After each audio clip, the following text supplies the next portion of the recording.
بسم اللہ الرحمن الرحیم۔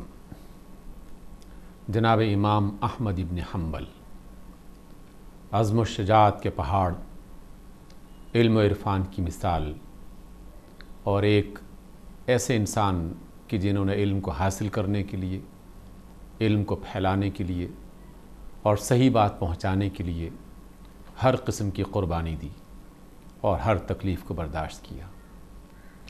احمد ابن حنبل عباسی دور میں موجود تھے اور انہی دنوں ایک ایسا مسئلہ سامنے آ گیا کہ جس میں بڑے بڑے علماء وقت کے حکمرانوں کے سامنے سرنگوں ہو گئے اور انہوں نے خلیفہ اور حاکم کے سامنے سر جھکا دیے۔ مسئلہ تھا کہ قرآن مجید مخلوق ہے یا کچھ اور۔ احمد ابن حنبل قرآن مجید کو مخلوق نہیں مانتے تھے۔ خلیفہ مامون نے سختیاں شروع کر دی اور پھر جب معتصم کا دور آیا پھر تو یہ سختیاں عروج پہ ہو گئیں۔ معتصم نے جناب احمد ابن حنبل کو ایک بار اپنے دربار میں طلب کیا۔ کیا دیکھتے ہیں کہ چاروں طرف بہت سارے لوگ خون میں لت پت پڑے ہیں اور انہیں کسی نہ کسی وجہ سے سزا مل چکی ہے۔ پوچھا گیا احمد ابن حنبل سے کہ تم قرآن کو مخلوق مانتے ہو یا کچھ اور کہتے ہو؟ احمد ابن حنبل نے بڑے تحمل کے ساتھ کہا کہ قرآن اللہ کا کلام ہے اور میں اسے صرف اور صرف اللہ کا کلام ہی مانتا ہوں۔ بار بار اس بات کو پوچھا گیا اور ہر بار جناب احمد ابن حنبل یہی بات دہراتے رہے کہ قرآن اللہ کا کلام ہے اور میں اسے اللہ کا کلام ہی مانتا ہوں۔ بلاخر زچ آ کر معتصم نے سخت دھوپ میں گرمی میں انہیں بٹھا دیا اور گھنٹوں وہ اسی گرمی میں تکلیف برداشت کرتے رہے۔ بلاخر قید خانے میں ڈال دیا گیا۔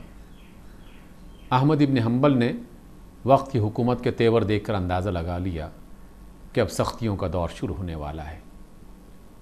آپ نے بھی اپنی کمر کس لی اور پھر ہر روز تعذیب کا ایک سلسلہ شروع ہو گیا۔ جناب امام کو دھوپ میں لایا جاتا اور پھر آپ پر کوڑے برسائے جاتے اور اس قدر کوڑے برسائے جاتے کہ بعض اوقات بے ہوش ہو جاتے، لیکن اس حالت میں روزہ بھی رکھا، نمازیں بھی ادا کی اور اپنے موقف سے بالکل ایک بالشت بھر بھی نہیں ہٹے۔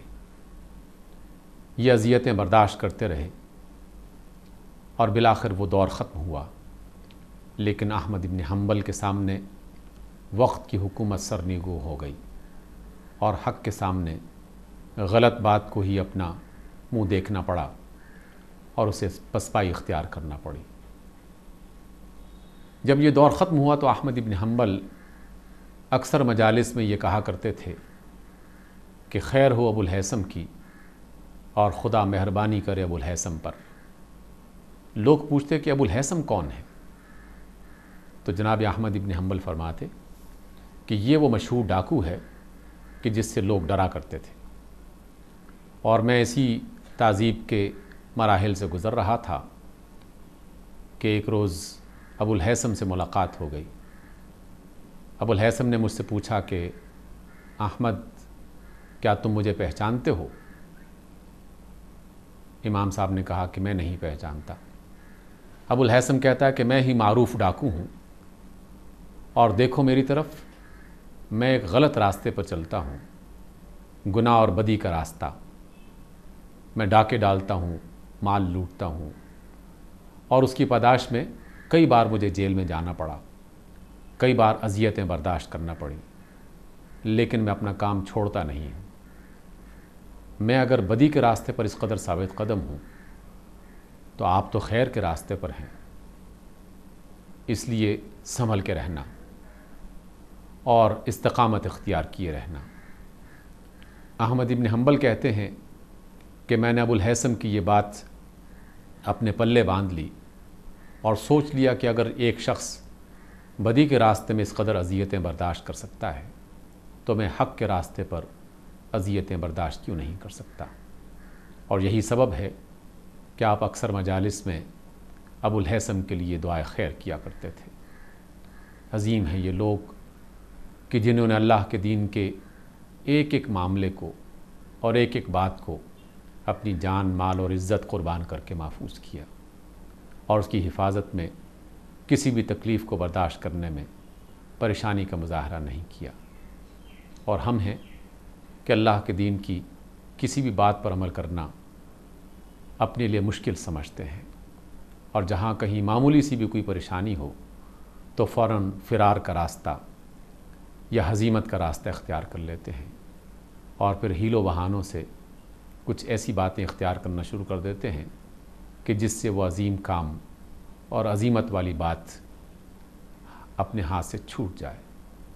عظیم لوگ عظیم کام کرتے ہیں، اور عظیم لوگ ہمیشہ عظیم کاموں کے لیے مشقتیں اور تکلیفیں برداشت کرتے ہیں۔